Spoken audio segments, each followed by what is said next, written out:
Bonjour Émeric, bienvenue Bonjour, bonjour, bienvenue sur le podcast des infertiles anonymes. Donc aujourd'hui, je suis ravie de te recevoir en tant qu'expert, parce que l'objectif de ce podcast, donc, c'est de recevoir des femmes qui sont soit en parcours d'infertilité, soit qui ont terminé leur parcours, qui sont enfin maman, et également de recevoir donc des spécialistes de santé, du sport, du bien-être et de la nutrition. Donc aujourd'hui, tu es spécialiste de quoi ? Eh bien, je suis spécialiste du sport, je suis coach sportif diplômé d'État. Ça va faire un peu plus de 7 ans. Ok. Un peu plus de 7 ans que je suis dans... Déjà ? Ouais, ça passe très vite. Ouais. Et j'ai 30 ans. Ok. Et... Bon bah les gens qui ont 30 ans aujourd'hui sont là. Ouais, c'est ça, c'est J'ai 30 ans également, ouais. Yes. Et du coup, t'es à l'apogée, on va dire, de ton métier. Alors, à l'apogée, j'espère pas. Ouais. J'espère que je vais continuer à me développer, c'est l'objectif. Mais sinon, voilà, ça fait un petit moment que je suis dans le métier. Ok. J'ai accumulé pas mal d'expérience, j'ai touché un petit peu à tout. Ok. Et puis voilà, si tu veux, je t'en dirai un petit peu plus. Non Un petit peu plus, ouais. Donc aujourd'hui, de ce que j'ai vu, tu es donc coach et tu as une petite spécialité nutrition. Exact. C'est aussi pour ça que tu as invité aujourd'hui, parce que justement, les problèmes de fertilité sont liés à énormément de choses qu'on ne pourra pas tout aborder aujourd'hui. Mais aujourd'hui, j'aimerais qu'on parle un peu de l'impact de la pratique sportive dans le bien-être et dans la fertilité aussi, parce que dès qu'on se sent bien, qu'on mange bien, voilà. Et aussi l'impact de la nutrition, comment manger. J'ai vu que ton compte Instagram était très très suivi et que du coup, tu incitais les gens à mieux manger de façon très simple. Donc dis-moi en plus un peu comment déjà t'es arrivé à faire autant de vidéos sur de la nourriture. Ouais, alors un petit peu de contexte juste avant. Ouais. Je suis coach sportif comme je te l'ai dit. À la base, mon contenu c'était que du sport. Ouais. Et donc je te disais que j'avais 30 ans, je suis père de famille aussi. Ok, père de famille. Voilà, j'ai une fille qui a 2 ans. Ah bah félicitations. Je te remercie. Et c'est un peu grâce à elle que je me suis entre guillemets perfectionné, que j'ai créé un process, si tu veux, d'alimentation, tu vois. Parce qu'en gros... Ah oui, tu t'es conscientisé au moment où elle est arrivée. En fait, si tu veux, en fait, à partir du moment où ma fille est arrivée, le temps était compté. Donc en gros, il fallait que j'arrive à faire tout ce que je fais. Oui. Ma femme et moi, il fallait qu'on fasse tout ce qu'on fait. En gérant. Dans un temps qui était vraiment déterminé, qui était vraiment très très court, tu vois. Et c'est là que j'ai mis en place un process, si tu veux, pour qu'on puisse manger efficacement. Donc l'objectif, c'était quoi ? L'objectif, c'était de pouvoir continuer à être efficace dans nos jobs et manger sainement, tout simplement, pour continuer à être en forme. C'était ça l'objectif. Aujourd'hui, on n'a pas le temps. Et c'est pour ça que j'ai commencé à développer ce process. C'est du meal prep, c'est du batch cooking, on peut l'appeler comme on veut. Du batch cooking à l'américaine. On voit beaucoup de vidéos avec plein de tupperwares. Exactement. Et puis t'as la nana ou le mec, ils remplissent tout. Donc, et ils arrivent à faire différents types de repas avec les mêmes... Avec 5 ingrédients. Ouais, c'est ça. Tu peux faire des petits mélanges qui sont sympas et du coup, ça peut permettre de varier les repas, tu vois. Ouais. Et donc en gros, j'ai développé ce process-là parce que il fallait qu'on soit efficace. Ma femme, elle travaille, donc il fallait... C'est important de le préciser parce qu'on travaille malgré que... Enfin, malgré... C'est un peu péjoratif de dire ça, mais on a notre vie de famille, on est maman, pour celles qui ont réussi à l'être. Et du coup, faut driver tout ça en même temps que sa carrière, quoi. Donc, Exactement. Et donc, voilà, nous, on n'est pas... Tu sais, je discute avec beaucoup de couples qui sont à l'ancienne. Hein. C'est l'homme travaille, la nana elle reste à la maison. C'est hyper difficile de travailler et de... Et c'est encore plus difficile. Donc nous, on est assez équilibré là-dessus, si tu veux. Moi, je change des couches, je participe à 50%, on fait 50-50, quoi. On essaie d'être le plus équilibré possible. Et donc voilà, donc aujourd'hui, je partage mes petits tips niveau alimentation sur les réseaux sociaux pour tout simplement partager et aider les gens à gagner du temps, parce que l'objectif c'est surtout ça, c'est gagner du temps dans son quotidien et continuer à manger sainement pour être en forme. Parce que souvent on se dit, oh là là, mais si je dois super bien manger et tout, déjà les gens ils ont une image du super bien manger qui est très très salade, très brocoli à vapeur, quoi, tu vois. Bien sec. Exactement. Bah santé. Santé. On va boire un petit coup là, j'avoue. Ah oui. Et c'est vrai que On se rend pas compte, on se rend pas compte que finalement, ça pourrait être simple. En tout cas, moi, j'ai réussi. T'as réussi à faire du batch? Ouais, je réussis à faire du batch cooking, je réussis à préparer les plats et tout. Ouais. Mais c'est aussi parce que c'est vraiment une passion de bien cuisiner, de bien préparer. Tu vois, le brunch d'aujourd'hui, je l'ai préparé et tout avec des ingrédients. J'ai aussi une endométriose, donc je mange sans gluten. Il y a toute une organisation, il faut repenser sa vie en fait. Ouais. Et pourquoi je t'ai invité aujourd'hui, c'est aussi parce que les femmes qui sont dans une situation d'infertilité, sont atteintes de maladies inflammatoires comme l'endométriose, le SOPK qui touche au niveau des ovaires. On va pas détailler les maladies aujourd'hui, c'est pas le sujet, mais on est obligé de bien manger. Mais on est obligé, tu vois, c'est pas juste pour le kiff, quoi. Ouais. Il faut que de toute façon on organise notre alimentation. Et nos conjoints aussi.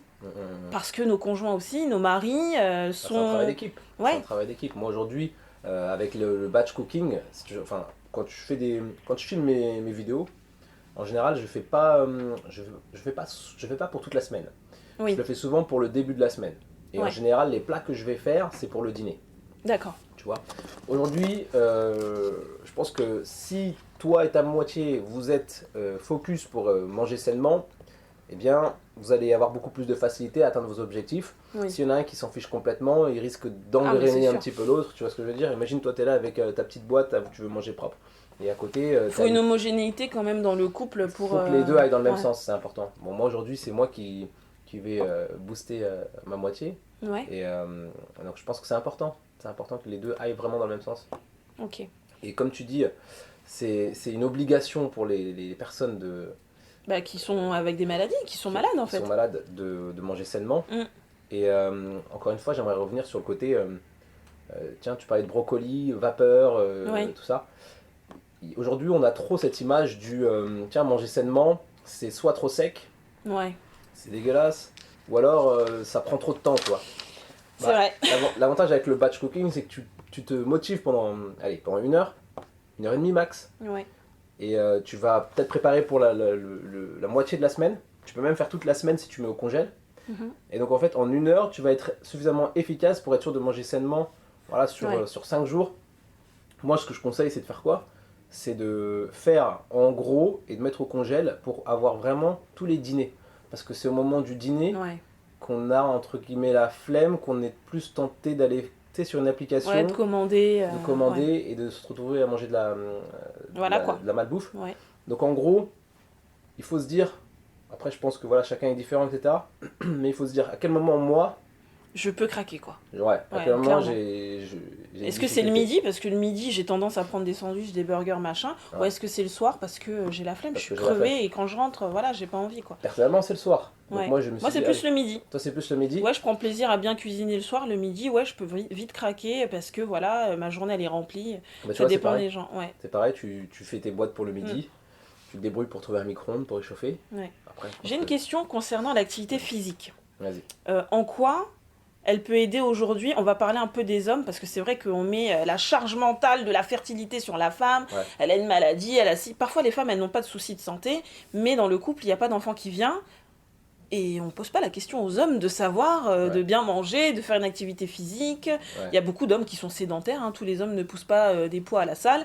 Donc qu'est-ce que tu peux dire un peu aujourd'hui sur la fertilité des hommes? En quoi, qu'est-ce qui peut être amélioré aussi dans le quotidien? Alors sur la fertilité des hommes, encore une fois, moi je suis pas un grand expert dans la fertilité, mais dans tous les cas, la santé, l'alimentation saine, l'activité sportive, tout ça, ça va aider de manière globale. Ça a un impact, quoi. Ça aura un impact.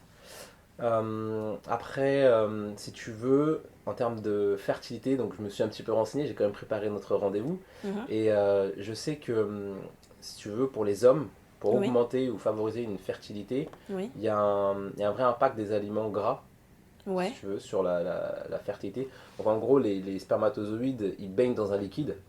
Ok. Là, on rentre dans les sujets précis. Donc les spermatozoïdes, ils baignent dans un liquide et ils se nourrissent de ce liquide. Ok. Et c'est un liquide qui est gras. Donc en gros, si tu veux... Il faut du bon gras. Il faut du bon gras.